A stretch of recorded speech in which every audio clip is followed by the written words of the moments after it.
អាវុធមុនសម្ដេចធិបតីហ៊ុនម៉ាណែតចង់ឲ្យអាមេរិកនិងម៉ាឡេស៊ីផ្ទាំងផ្ទាត់ជាមួយរូបភាពផ្កាយរណប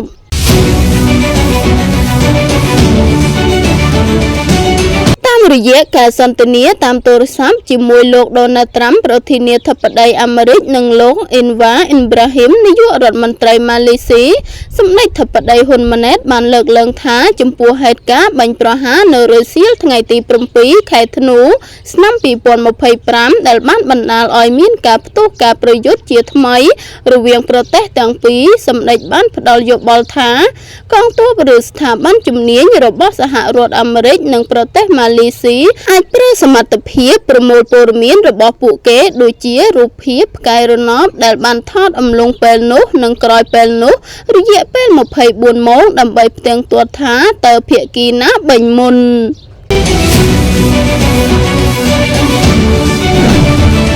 សម្ដេចធិបតីបានបញ្ជាក់ថាវិធីសាស្ត្រនេះអាចជាវិធីសាស្ត្រងាយស្រួលនិងមានតម្លាភាពបំផុតក្នុងការផ្ទាំងផ្ទាត់ហេតុការណ៍នេះកម្ពុជាត្រៀមខ្លួនសហការក្នុងករណីមានតម្រូវការ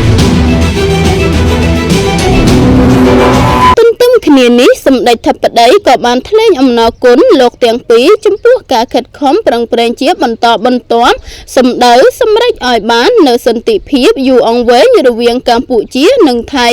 កម្ពុជាតែងតែប្រកាន់ភ្ជាប់នៅជំហរក្នុងការស្វែងរកការដោះស្រាយជម្លោះដោយសន្តិវិធីស្របតាមស្មារតីនៃសេចក្តីថ្លែងការណ៍រួមទីក្រុងកូឡាឡាំពួរ